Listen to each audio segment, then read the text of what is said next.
Hey everybody, thank you today for lasting all the way to this very, very last panel.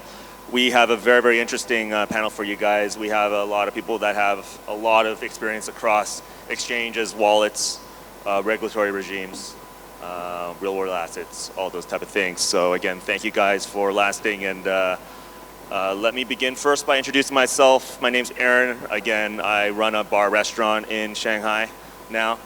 You're thinking, why did Adele ask me to moderate an exchange panel here? I used to run the exchange business for BTCC that Calvin knows pretty intimately. He's part of the consortium that acquired that exchange back in 2018. Yep. So yeah, January. So yeah, thank you. But yeah, that was a really, really great experience. I worked there for about 2.5, almost 3 years. From pre-acquisition to post-acquisition. And then after starting my own exchange, sold that off to our major investor, decided to get out of the exchange business, and then joined Kava Blockchain running that business unit there. And then now I just run a restaurant bar. So, you know, life throws you curveballs. But I'm glad to be back and moderating this panel. So that's enough of me. I'll let each and every one do a self-intro and about 1 to 2 minutes.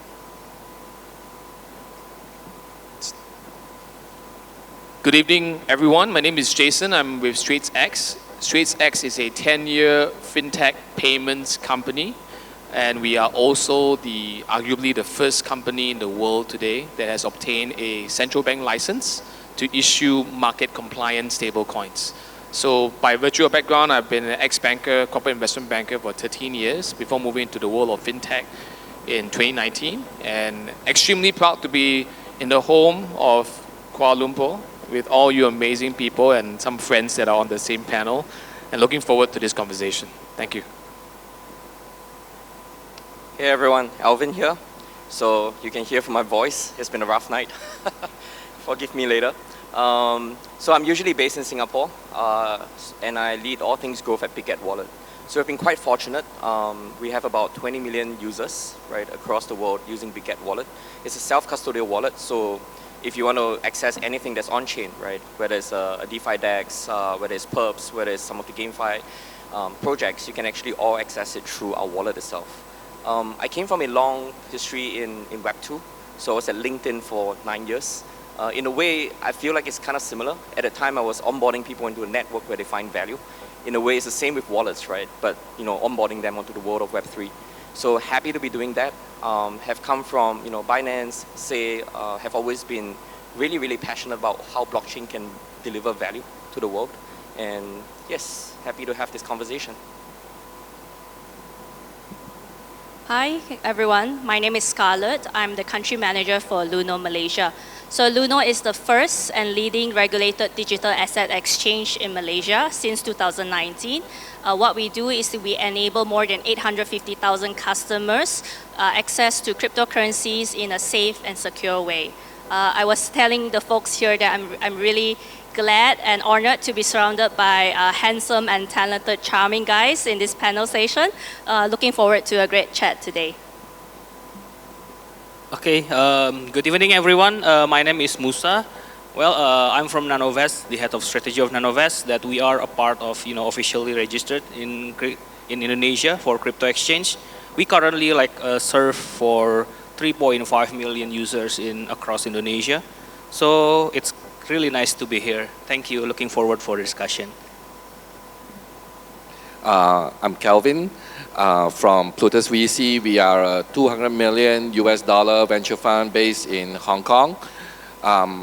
For crypto exchanges, we are a strong believer in crypto exchanges because it is one of the blockchain business with real business and real needs, and you actually service the users and so on. So we invest, acquire crypto exchanges from 2017 until today, and we also trade crypto exchanges tokens.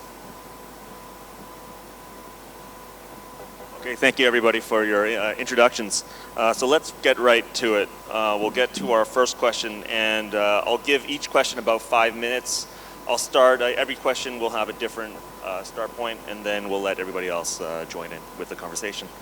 First question for the panel, Scarlett, we'll start with you. What are the key factors that users should consider when choosing an exchange or an on-ramp, on-off ramp? I think for this question, I think you can split it to three main focus on what you should be considering when you're choosing the right platform for you to start investing in cryptocurrencies. I think the first one is definitely on security. I think security can be broken down to like different subsections. The first one will definitely be regulation and compliance. If let's say you are the type, investors that's the type that you want to ensure that you're investing in a licensed or regulated platforms, of course you need to do your own due diligence to ensure that the platforms that you're investing in have the right license or registration with the local authorities. I think the second is definitely on reputation. So definitely there are a lot of exchanges or platforms out there for you to choose from. Some of it, I mean, reputation-wise, it can be further split into like, have they had any incidents or how they handle customer queries. All of this is like in the internet. You could quickly do a quick search to see whether or not those are the platforms for you. The second of all, I think it will boil down to user interface. So it depends on the type of investors that you are. If you're, let's say, a beginner, you would like something simple to use and everything. So the more advanced or sophisticated kind of platforms might not be your cup of tea. So that's why you choose the platform based on whether or not it's your preferred style. So definitely user interface is something. But then again, we also need to see the very advanced type of investors where they really want tools or features, functionalities that suits their strategies, right? So definitely different platforms have their own USPs. So I think that's one, user interface. I think the third thing to highlight is definitely on features. So there are platforms that are a bit more simplified to use. They provide easy on-ramp and off-ramp for you in the local currency. Or, if there are also other types where you have thousands of assets to choose from, or just a few. And also the different types of, such as whether or not there are staking, lending, borrowing, a lot of all these kind of features, or even leverage or margin. So those are the types that determine what kind of platform or on-ramp, off-ramp that you choose to invest on. So it all boils down to personal preference. That's my take.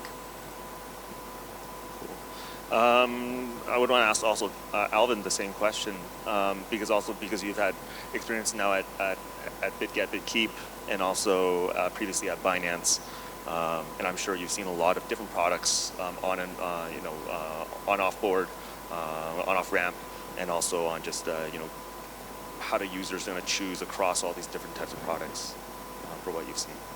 Yeah. So there's a lot of factors, right? So I won't talk about security since you've covered that. I think one thing that DGens love is, new trends come up every 3 months. And we had Bitcoin ordinals that came up in November, December, right? Now you have like points farming. And I think it's crucial for you to also find exchanges that gives you, the latest trends that you can tap on those opportunities. But right now, everyone is crazy about pre-markets, right? It started a few months ago. Now because of, Ton, Telegram mini apps, all these points are coming. So again, which are the exchanges that can give you that kind of opportunities, right? And that also begins with, say, do the exchanges have these bargaining chips with the best projects out there? So I think that's one thing I would look out for. Cool. How about Musa? Would you like to kind of add to that, especially being at Nanovest? Yeah, I think from Nanovest side, that related to the exchange, because in Indonesia it's like strictly restricted by the rules for our regulatory. But at the time that, of course, that we have like freedom if we doing some legalize. I think Luno it's already open the exchange in Indonesia too. I know a couple of people from Luno too, and also that we have a collaboration or partners, like we have the association that really doing some embracing and empowering the communities for this. And also if you check that legally, Indonesia itself like really stricten on, hey, does this platform have the license or not? They're just like doing something like that, and also that we'll check another things like how that handle the risk, how that handle the mitigate something of kind of things. Yeah, I mean that's something that we'll get onto later in this discussion as well. But I know that regulations will definitely affect like have a big impact in what users can choose potentially, and also what they really want to choose, right? I mean, and that's going to be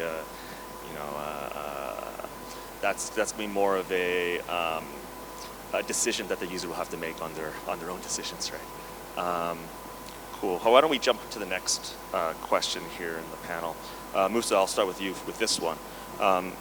Now, how does, I guess particularly with Nanovest, how do you approach user onboarding? What type of unique strategies have you implemented? Growth is a major issue for every platform out there. Platforms, exchanges, wallets, companies spend a lot of money doing this, testing a lot of different strategies. How do you guys specifically, and you don't have to share your secrets unless you really want to, but can you talk about, how you guys approach this problem, because it's a major problem for everyone? Yeah, first thing first, that we need to know how the users itself have the point of view for the platform. The most interesting part, if we see for the Indonesian people, that when they are choosing the platform, which they are know the blockchain itself from crypto. So when we try to educate all of the things related to the blockchain, they will relate it to the crypto exchange. Like, let's say Nanovest, we are doing some educational things or events. They are notice the blockchain itself start from the crypto, and that's kind of part, yeah. And also that Indonesia that already have like 20 million investors, almost 1% of our populations, and yeah, and so but for all the things, what we are gonna do, like we try to open up our ears to listen more on the user side. Let's say if that they want to do some, they want us as an exchange to list Degen's coin or meme coin, something like that. Because Indonesia, like based on CoinGecko, we are on the top 5 of Degen things. Indonesian people love to speculate, and that's why what we need to do, that we need to try to listen more. What kind of the features that we can provide to them? What kind of what kind to be like a leapfrog features that can provide and to make them sticky with our platform. I think that's kind of a top of the umbrella that we do. Yeah, as an aside, you said Indonesian users love to speculate. I mean, I don't want to shill other competitors or anything like that, but I've talked to people at Toko Crypto. They're also an Indonesian exchange, but they also said the exact same thing. This was maybe 3 or 4 years ago that they said the exact same thing. Is like, no, they love to speculate, and all the new stuff, they'll definitely pick up very quickly. That's interesting. I want to bring that same question to Calvin. Being an investor in exchanges, and of course, growth is a major opportunity, yet also a major problem. And so as an investor looking into acquiring exchanges, and then after acquisition, growing them, how do you look at that, and kind of what have your portfolio companies done, or you want them to look at, or things that you would consider from an investor angle? So the good part as an investor is that we don't need to do operations. One, True. And we don't have the pressure of sales and revenues and profits. But if those that we invested, let's say Bitget Wallet, he'll be in deep trouble if he doesn't meet the monthly KPI. We have the best job on the board, whereby we just pressure the management. Right? They have to come up with the solution, and if it works, we are jointly together. If it doesn't work, he's to be blamed for. So we do see that the cryptocurrency market and exchanges market is really exciting, and especially last year and this year, there's a lot of big changes. You can subcategorize them today into licensed, regulated, unlicensed, and non-regulated players.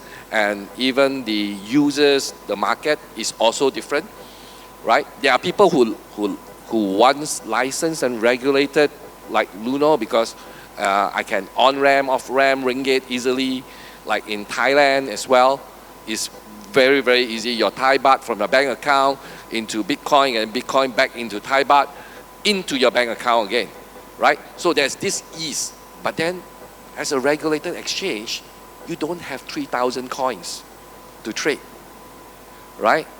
Your hands are tied, your legs are tied.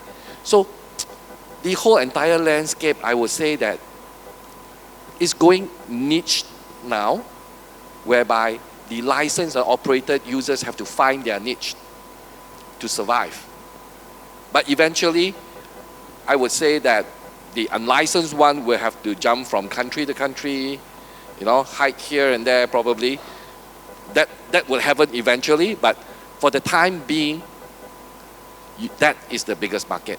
And these people, the degen one doesn't bother about security. They probably take the bet on meme coins. You can lose everything tomorrow, or you can become a millionaire, right? They don't bother whether you get hacked or not, right? So it's a two different genre of customer base that we are looking at. And you can actually categorize them, target them. And different marketing strategies, different kind of campaigns, incentivize these people. One of the best way is if you give something airdrop free, you have thousands, hundreds of thousands of users, and that's what's happening in Telegram now, right? So much Mortal Kombat stuff is happening, the hamster combat, right? So there's another Me Too is coming up today, and then tomorrow we see another one, and all you have to do is just click. So this attracts another different types of user base. And the exchange can do the same, right? Exchange can do the same to incentivize. And that's what degen is all about. Anybody else want to comment on that? Or just on the topic of just user growth, onboarding, and kind of what type of strategies do you think is? No, I'm just going to comment that yes, operations work is really tough. Yeah, I think with growth, you have to follow the trends, right? So every morning at Bitget Wallet, we actually have a half an hour meeting where we talk about everything that happened in the last 24 hours. It could be what Trump said at Bitcoin conference. It could be certain dApps that are going crazy. And nowadays in Telegram mini app ecosystem, like there's a lot that's coming up. We also discuss like, hey, some of the new token models or stuff that comes up. So the team has got to be really, really sensitive to what's happening, because in the world of crypto right now, it's just, it's the Wild West. How I would put it is the growth models are not, there's no standard playbook for it, right? How a dApp should grow, how a SEX should grow. I think a lot of it, you will see new models coming up and then suddenly becomes like the hottest project, of this quarter. So what we do is, we just have to be sensitive to the trends, discuss it every day, and hopefully get better at it. Jason, add anything? I feel like I need to say something because my mouth is kind of dry. So I want to just quickly add on to the point of what Kelvin said, right? Because I think the way to ensure people use your app, your exchange today, yesterday, and tomorrow lies in the overall experience, the UI, UX, but the fact that there needs to be long-term viability. Right? There's a reason why all of us are still using the same bank apps today. There's a reason why some of us are still doing some of the same activities that we used 5-10 years ago, because it works. And I think the long-term viability of it is important because it is the main reason why a business will survive in crypto winter or crypto bull run. Right? I mean, StraitsX has been around for 10 years. It's a bit of a miracle, if you ask me. 10 years is no easy feat in the fintech scene. But the main fundamental reason of why we survived for 10 years, and I'm not claiming this because I just joined the firm 6 months ago, but it's been 10 years of hard work, sweat, working with the regulators, ensuring that you find a best fit model that everyone, regardless of age group, can use. And once you hit that and you get market response, you know that that's something that is worthwhile carrying on. And of course, all hail to free Ton coins and free hamster combat points. It's going to be a quick, dopamine rush, but how long can that rush be? And that answer lies in a long-term viability. Yeah, there's always a balance between growth for the short term versus growth for the long term, right? And you see kind of the quality of the users that you're going to get from those strategies that you implement. Let's go on to the next question. This one's for Calvin starting. Given the high profile of multiple security incidents that happen in the crypto space and all the different hacks and all the different vulnerabilities that come up, again, just recently I just saw something on Twitter like yesterday, 2 days ago, Binance US potentially got hacked and where all the KYC information got revealed. So I'm not sure about that, what's going on there. But how do you see platforms prioritize security? Again, as an investor, you have different risks and different things that you guys look at, and I'm sure as operators, they also have different things that they look at. And what steps do you take to build, or in your position, it would be what do you tell the team in order to kind of keep those security measures up or to keep that quality up? So I think every single exchanges on stage today, this is a constant upgrading and improvement as we go along. The first step is that if you're a regulated exchange and a licensed exchange, the first thing that we need to do is that we need to follow the law. We do everything in accordance to the compliance needs. That's the minimum baseline that you need to do. And with that, the regulators has already consulted all kinds of stuff like AML and all kinds of security measures that they deem necessary. But apart from this, exchanges can actually propose to upgrade their security. And upgrading security does not mean that you need the best technology in the market today. It can be an internal process. Like in one of the exchange that we acquired in Singapore, we actually is the first exchange to have internal audit security people, whereby any amount past any certain amount, it goes to the audit team. They have to have a look at it first. And this runs 24 hours. It's very, very expensive and time consuming, but that is one step that we need to show to the regulators we are doing more than what you ask us to do. That's why you have to give me the license, right? So apart from this is that we are trying to innovate this process with AI. So that would reduce the cost over time, but it takes time to train AI. They're not that smart actually, right? It takes time to train, and you have to monitor the AI to make sure that there's no mistake, because any mistake that's on us as well to implement something out of the law, right? That's something that we are doing. And as far as establishing trust, the first trust that you tell to everybody is that we are regulated. If we do something wrong, someone in the company is going to jail, and usually it's not the investors, it's the management. Yes. Musa, would you like to add to that, or Scarlett? Yes, I think what Calvin said is really true, because as a regulated platform, you have guidelines that you need to follow through. So under Securities Commission, there are cybersecurity guidelines that you need to be compliant with. In fact, they just released and wanted all of the platforms to be compliant by 1st of August. So that's already something that, sort of governs you, like what is the baseline that is required.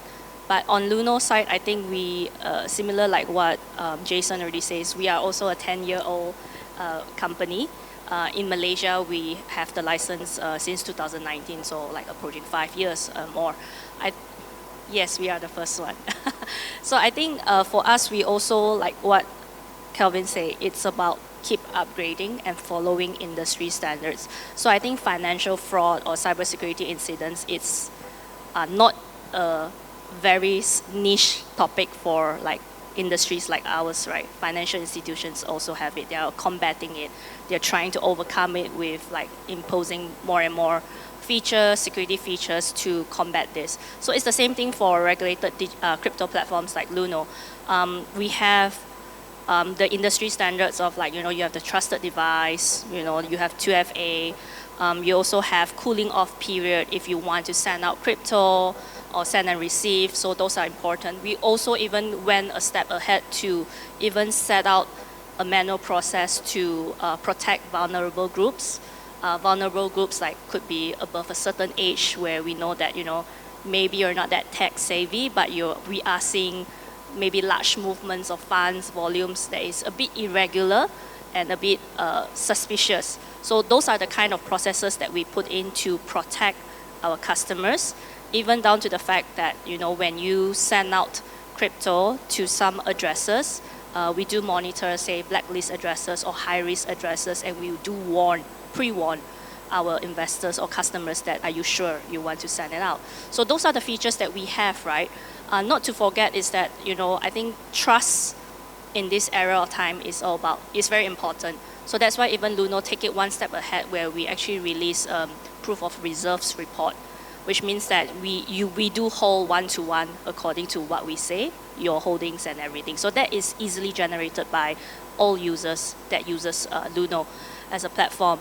So I think for us is that security culture is very important in and out. So all of the Luno team members adhere to high security practices and standards, even down to screening vendors, like who we work with. Like there's just so much process and procedures there to ensure that we work with maybe industry partners that hold the same security practices and standards that we place so much importance on. Awesome. Why don't we move to the next question here? And this is for Jason. And again, this is I guess related to regulatory landscape. So how do you navigate this evolving regulatory landscape? And I think it's mostly where there's different laws in different countries, and if your business is exposed to all those different countries, you have to be able to comply to every single one of them where you're operating in. Also, maybe sometimes they all move at different speeds, so some are faster, some are slower. How does it impact where your kind of business strategies go? And also, well, I guess let's first start with that. It's a very long question, Aaron. When you said the word regulatory, I saw 5 people yawn just now. Thanks for the challenging question, but okay, I'll try my best. So, coming from Singapore doesn't really help when it comes to being boring, because regulation is something we eat every day. It's like we eat it every day, like vitamin C, right? And it's very important because in Singapore it is the most condensed environment of banks, fintech players, exchanges, where everyone wants a piece of the pie. But really, the Singapore market isn't really that big, if I were to say, being a Singaporean. But having said that, if you want to hang out in Singapore, you want to, like what Calvin mentioned, just follow the law, right? And take it from the country that doesn't allow you to bring in chewing gum, right? That's how strict we are. I want to maybe draw a reference to certain movies, if I were to draw an analogy. Some of you here watch certain movies like Green Lantern, and then it's a one-time movie, no continuation, gets canned. Or do you want to be like Fast and Furious, where it's never ending? It's never ending. Fast and Furious 11, 12, 13, you never know, right? So I think the essence is, if you want to be a Fast and Furious kind of like movie franchise in Singapore, you got to follow the law. I think that's very important.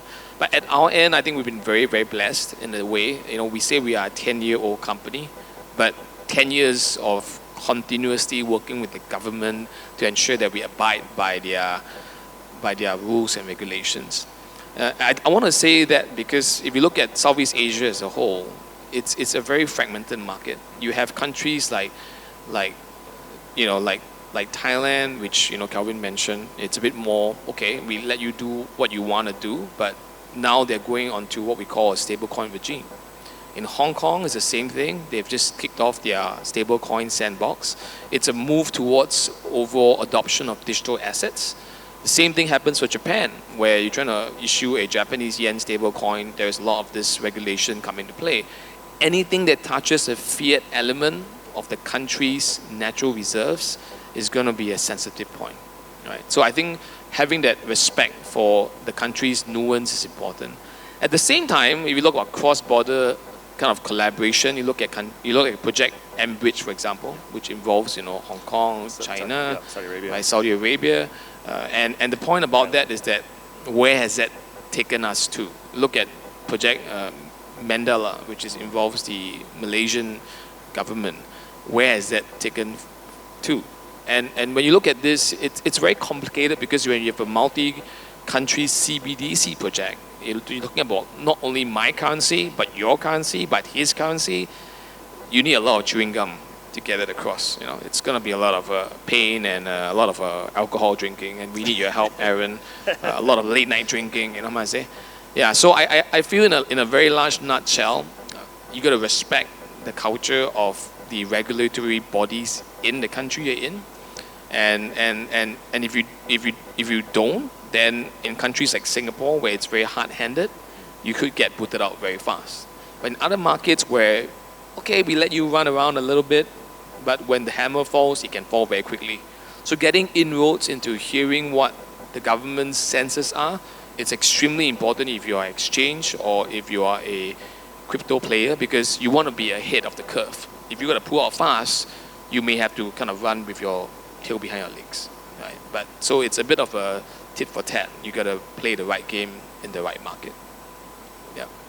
I want to ask that. I want to pose that question now to Alvin, especially having working on a wallet that is exposed to a lot of different people across a lot of different countries. How have you seen kind of the product team, or your wallet product specifically, that may have to change some of the features for some of the users that you have, depending on the regions, or how does your kind of compliance team have to tell you guys how to deal with these things? From a larger player, how do you guys see the intricacies and the complexities of this regulatory issue? Well, Bitget Wallet itself is a non-custodial wallet, so in a way, things are slightly easier in a way. But we do see, for example, in certain countries like in Korea, right, they're very sensitive to even people shilling on Telegram groups. So I think in terms of how we do outreach for certain campaigns and stuff, we got to be mindful of like local laws. We got to be mindful of how not just the regulatories, but how the users actually perceive what you're trying to say, right? So stay clear away from like shielding tokens and stuff. So that's how we kind of look at it. And then the other thing is, within the wallet, there's so many different services you can access, right? And some of them could be, I don't know, they're like gambling dApps, right? There are like prediction markets and so on. So again, it depends on each country. But being a self-custodial wallet also has its challenges, right? You want to make sure that you are decentralized. So how do we balance that? Sometimes it's a challenge. Yeah. Sure. So for Bitget Wallet, because we invested in a lot of exchanges, wallets, Ponzi wallets as well, we put some money in just to know how they work and how they attract users and so on. So from decentralized wallet, we see that there's a lot, you won't be able to control who is using your wallet. Who are the people, the 2B people or the 2C people that's going to use your wallet, right? And how do you handle complaints coming from people that I got scammed because of your wallet?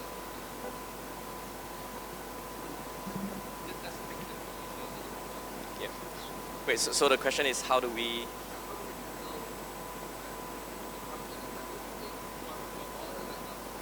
Yeah. Yep. Yeah.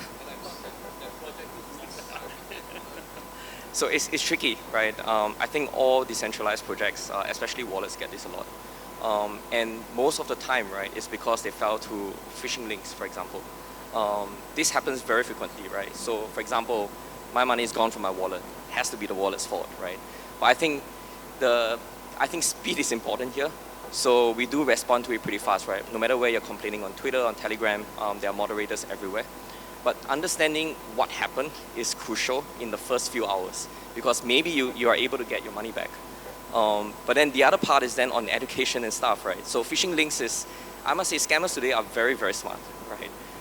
The way we actually put preventive measures in, say, just Telegram group chats has actually evolved a lot in the last 1 year, right? And now we have like multiple bots just doing certain things like, deleting links sent by people in the group and so on. So they're getting smarter and smarter, and we got to up our game, right? But I think if we are able to kind of take out all this, like, scam links, phishing links, educate the users, that would actually solve a lot of problems. very hard to do. So there are still people who get scammed because of phishing links. That happens all the time. So we try to help them whenever we can. Anybody else want to add to that? Or we can go on to the next question. Okay. Alvin, this is starting with you now.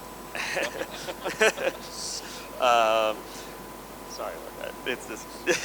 With the rapid evolution of blockchain technology, let's say also talking about like DEXs, DeFi, decentralization, layer 2 solutions, how do you see the role of centralized exchanges in the next, changing in the next 5 years? Do you see, because like Bitget is also part of the larger Bitget exchange, which is a centralized exchange. You guys are working on the mostly decentralized wallet, I would say. But from the SEX part of it, how do they, look at the next, future? Probably not be 5 years, but even closer than that, and looking at the competitive nature of where DEXs come in and start to eat away at the centralized exchange market share, or the type of products that users can now choose. Sure. I think there's a few dimensions to look at this. One is this, motto or mantra, we call it new assets, new opportunities. Again, in Web3, nothing stays stagnant, right? 3 months later, the whole trend will change again. So how sensitive and how fast you are able to adapt to capture this value back to your users, that's important, right? So we talked about, say, ordinals last year, right? Now it's like Ton, Telegram mini apps. What's going to happen in the next 3 months, right? We got to make some guesses. There are trends out there. For example, real-world assets is coming up, right? And with RWA, I believe there will be new token standards, right, that will come up. So again, do we cater to these new token standards, and how fast? Sometimes we got to see is this a fad, or is this going to be hot for the next 3 to 6 months? I think in crypto, we don't. It's hard to categorize. All right, this is going to be like the next 2 years of growth. If anything can capture 3 months of growth, it's actually pretty good in Web3. Then there is, prediction markets coming up, right? Vitalik has been shielding Polymarket for years, and maybe this year is the year, right? Where they finally, launch a token with presidential elections. So some of these narratives and sectors, I feel, are coming up. So we often ask ourselves, all right, how do we go about that? Same thing with Ton and Telegram mini apps, right? So all of them are at a point system now. All of them are kind of tap to earn games. What's going to happen? If you look at the last cycle for GameFi, it could follow a similar trend, right? From kind of tap to earn to X to earn, whether it's walk to earn or other kinds of SocialFi that will come up. And then once they're successful, again, maybe they'll go on to say, if a game is successful, maybe they'll launch a game launch pad, right? So these trends, we do kind of try to guess what's happening, monitor them, and then I think exchanges, if they can play a big part, again, in capturing this value, the users will flock there. The second one is then, like you mentioned, the DEX to centralized exchange ratio is increasing. And I think that's a trend that cannot be reversed. Yeah. I do believe in, few years, 5 years down the road, most people will actually just onboard onto Web3 via a Web3 wallet rather than a centralized exchange. Of course, there are barriers right now, right? On-off ramps is still difficult. Once that is solved, that will happen. So centralized exchanges will have to think of ways of how to make sure they are the gateway not just to trading tokens, but to the rest of Web3. Right? That's why you see like Binance having Binance Wallet, OKX having OKX Wallet, and so on. But how to do it is, the way they do it is quite separate. For example, OKX, Binance, Bybit, their Web3 wallets are in the same app as the exchange. And for me as a user, I don't like that. Right? I prefer ourselves to be a non-custodial wallet that's a separate app, separate executive team from the exchange. At least I feel safer that way. So exchanges will have to find how they become the gateway to Web3, not just tokens. And then the third one is with real-world assets. You see like BlackRock coming in, right, to apply for all these funds. Was it DAOmaker or someone? I think more institutional players are going to come in, right? So today, I think that institutional business is still not very big for most exchanges, but I see that they will change. Yeah, I mean, I see a lot of exchanges, especially the older ones, like you said, OK, Binance, and maybe Huobi. They already have wallets already as part of their offerings, and now they need to, upgrade or kind of facelift their kind of wallet from their custodial to like a Web3 / decentralized version. It's really tough for them to make that jump, and I've seen that, they need to brand it differently, or maybe they have to do an acquisition like they kind of did with Trust Wallet or something like that. Interesting. Musa, Actually, I was going to ask him back a question. Got to be fair. So, Telegram mini apps, right, that's becoming really big. Just want to ask, how do you feel centralized exchanges should adapt, right, to capture this trend. That's a marketing tip, you know. Bitget got to pay me some advisory fee. So I'm not sure about how centralized exchanges will be able to do this, but then at the end of the day, these are kind of free marketing, user acquisition kind of stuff that you can actually adopt such a gimmick and bring in more users, right? Even if you do not bring in more users for established exchanges, let's say in Malaysia like Luno, you can create activities among your current account holders. Bring them back. Many of your account holders are not coming back because they find that Binance is easier and more tokens over there, you know. But this can be a form of campaigns and so on where you can actually interact more with your users again, right? I'm not saying hamster, another you can do Mickey Mouse combat, you know. I'm not saying about that, but the narrative around such an easy game, no-brainer game that auntie, uncle, or the kids also can play one, is what you can bring back your interaction with your users, right? Because over time, centralized exchanges loses your user base. They don't come back. So what do? We got to follow the degen way, incentivize them to come back, right? Centralized exchange have to play the game that the DEX are going to play, have to play the game that Bitget Wallet is going to play, right? They close an eye onto prediction market, the casinos and all this first until, hey, this one cannot cover up, may blow, shut them down. That's how the game is played. But as a licensed and regulated centralized exchange, your hands are tied. So you need to innovate in a way that reactivate your users, your account holders. That's how I see it. Right? So if anybody uses this kind of thing, quote my name. I want to pose, sure. I think, Calvin, what you said resonates with what President Trump said about MAGA. That's A, that's not an M, but it's We have to make accounts great again. It's gonna be a fantastic thing, folks. and we gotta make accounts great again in the same way. I wanted to draw a revelation, right? Because in Singapore, I don't know, anyone doesn't like McDonald's here? Anyone? Okay, there are no hands. Okay, it's good. We're all McDonald's lovers. But McDonald's app, I don't know if you know, actually launched a 8,000 and 3,000 NFT program given away free on Polygon. And if you were quick to click mine, you get that NFT for life. What the NFT allows you to do is every week you go to McDonald's, you get a free French fry if you got a French fry NFT, or you got a chicken McNugget if you got the chicken McNugget NFT, right? Your auntie at the kopitiam may not know what Ton coin is or Dogecoin, but I'm very sure she knows French fries and chicken McNuggets. So I think when you have that real kind of accessibility and resonance with people on the street, you know, people who can put something in their mouth because of Bitget Wallet, you know, you can make accounts great again.